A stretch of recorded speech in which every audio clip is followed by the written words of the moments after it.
going on today, guys? As I left off in yesterday's video, I mentioned that I wanted to do some social slayer tasks to get myself Freezy the Ice Strikeworm pet. So in today's video, you saw that I decided to fish and cook some of my own food and then start doing some slayer tasks to get my combat levels and slayer levels up. But as you saw in that clip quickly there with the Ice Fiends, I really struggled to kill them. And I realized that a lot of the tasks that get assigned, even at the first Slayer Master, Turael and Taverly, have a pretty high combat level requirement, and it's very difficult to kill things, or at least large quantities of things for slayer tasks at such a low combat level. So as you can see, I've got 20 attack and defense now. I think I also have 20 strength because I've been using the controlled method of XP gain. And I was like, this is not good enough to get slayer tasks done, so I need to get some more combat stats up before I continue trying to do social slayer. I figured the best way to do that for an MCFS account would be to go back inside of Demonheim and continue dungeoneering, because I'd be able to get myself useful rewards such as the Bone Crusher or, obviously in the future chaotic weaponry and things like that. And then I was second guessing it, and I was like, maybe I should just do some quests that give combat experience. Like maybe I'll do the quest Vampire Slayer to get a bunch of stats up. I could do the Grand Tree to get a bunch of my stats up that way as well. And I figured it might be useful to just do quests to get my combat stats up, and then I'd be able to immediately go into Slayer, and that would be the best way to move forward. But as I was debating and thinking about which quests I should complete, I realized that I never completed the tutorial that you start with Troll Invasion when you make the new account, because a lot of my subscribers got bored during my account creation live stream of me just doing this tutorial, and they wanted to see me do other things. So I turned tutorial mode off and just decided to skip the tutorial and go do other things. So I figured today would be a great chance for me to pretty much just finish off that tutorial, because it is a great way to get a bunch of different resources. It's a great introductory, I guess, quest type thing, or a great introductory tutorial for the actual game. It teaches you all the skills, but obviously I already know all of the skills because I have a nearly maxed account, then a second account which I've almost gotten to the max cape from scratch, and now this is my third other account that I'm trying to train on. So I know the game very well, I know the ins and the outs, but it still is a useful tutorial because you can get a lot of different quests done. I think you complete 3 quests during the tutorial. You also do a bunch of different tasks that gain you XP in almost every different skill in the game. You get some XP reward lamps, you get a bunch of spins on the Squeal of Fortune, and it is just kind of fun to go through. You also get the upgraded Dwarven Army Axe, which I think acts as a steel pickaxe and a steel woodcutting hatchet as well, so I won't have to worry about getting those or upgrading them for my tool belt.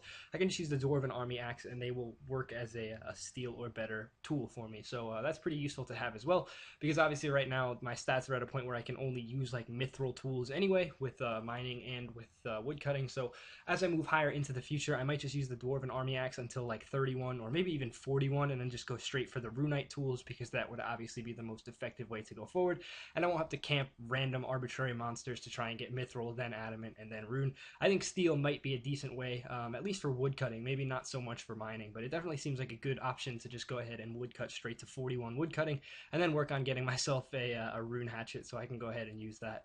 I don't actually know if they've upgraded the woodcutting requirement. I know they upgraded rune to level 50 weaponry, so I need level 50 attack to wield it, but I don't think I need level 51 woodcutting to use it. I think I just need 41 still, so there's that. But anyway, as you can see from the clips on screen now, I was just going through the tutorial today. That's pretty much all I did in today's video. I used a bunch of my XP lamps on random different stuff. I think I used one on agility. I used a couple of them on Slayer. I think I've gotten all the way up to 7 Slayer now.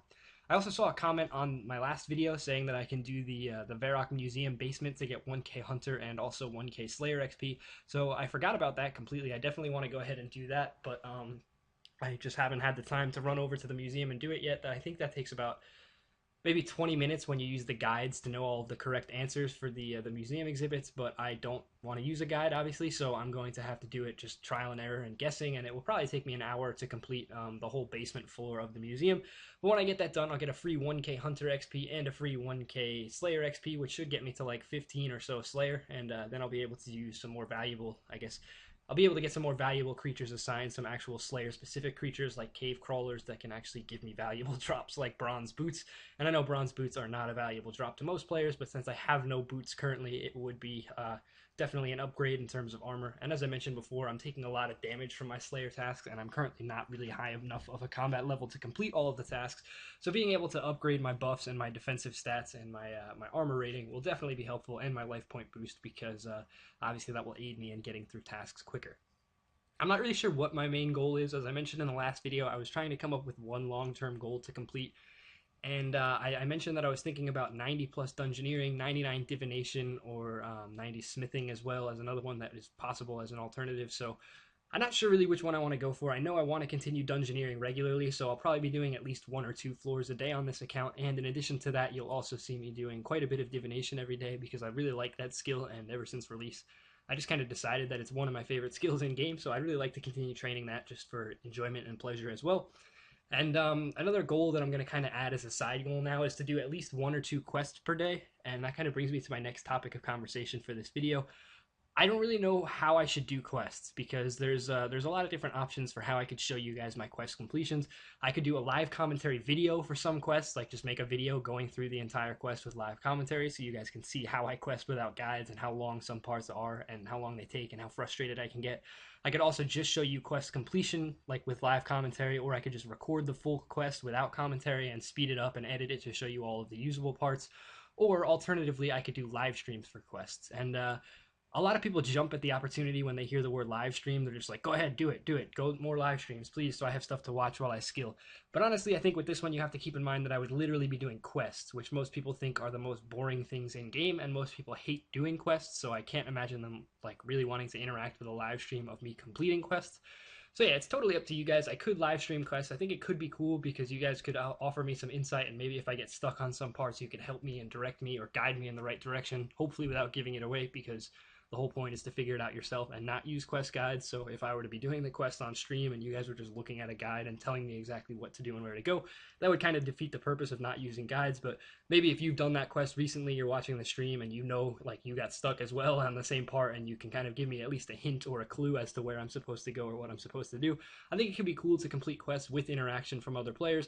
But again, that's something that's totally up to you because I could see you guys getting very bored with those things. And as a result, I just really want to know how you guys would like to see me presume with quests in the future. As I mentioned, I want to try and do like 1 or 2 quests per day, at least for the first 20-30 days of this account, just to get a decent number of quest points, a decent number of that initial XP that you get from quest rewards, and unlock a bunch of areas like Mauritania and hopefully the Elven City as well.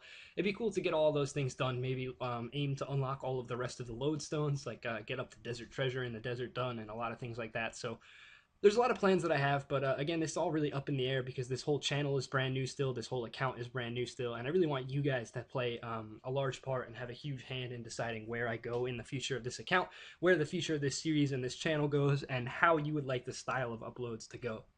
Because I tried a bunch of different things with the Max Cape from Scratch series on my main channel with my initial Max Cape from Scratch account, and some of them were really successful, some of them not so much. The one thing I did wish is that I did more live streams. That's why I'm really debating as having questing be a valuable option or a viable option for a way to live stream in the future, but it's really up to you guys. So I'm just gonna kind of wrap up the video here by asking you guys to leave your feedback on the video below and let me know what you would like to see in the future.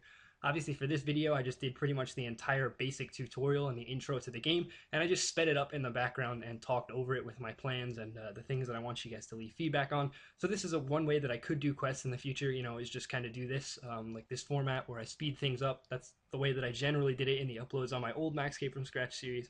But it's wide open. I now have live streaming capabilities. I also have the option to do very long live commentary videos and just upload full quests that way, or full like hour-long skilling videos. Whatever you guys want to see, it's completely up to you. So just leave your feedback below, leave a comment on the video letting me know what you think of the series so far, of this account, anything like that. And as always, remember that if you have any clips or you're a Max Cape from Scratcher or a part of the Max Cape from Scratch community, you can feel free to submit any clips into this channel, and I hope to be getting some community-oriented videos released within the next week or so. So thanks again for watching, guys, and I'll see you soon with a new video.